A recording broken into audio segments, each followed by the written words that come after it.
বিশ্বাস করেন যেদিন আপনি আমি মারা যাব, চোখটা চিরতরে বন্ধ হবে, সেই দিনও এই পৃথিবীতে ব্যস্ততা ঠিকই থাকবে। এমনকি আপনার আমার ঘরে যেখানে আপনার আমার তা রাখা হবে, সেখানেও মানুষ আপন ব্যস্ততায় থাকবে।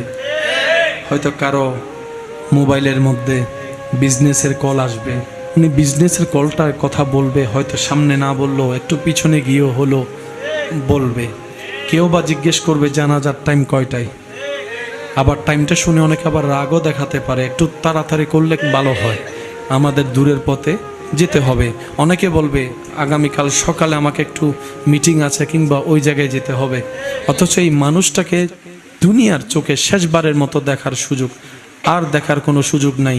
আল্লাহ চাহে তো হয়তো হাসরের ময়দানে দেখা হলেও হতে পারে, এছাড়া দুনিয়াতে আর দেখার কোনো সুযোগ।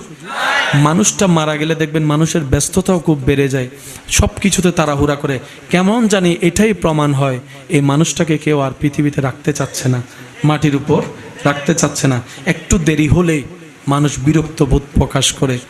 একদিন এই কাজটা আপনাকে আমাকে নিয়ে করা হবে, দূরের মানুষ করবে না, সে চিরচেনা পরিচিত চেহারাওয়ালা মানুষগুলাই করবে, আপনরাই করবে। আর ওনারাও না করে কোনো উপায় নাই, কারণ মানুষ যখন মারা যায় শরীরের পরিবর্তন হওয়া মিনিটে মিনিটে শুরু হয়।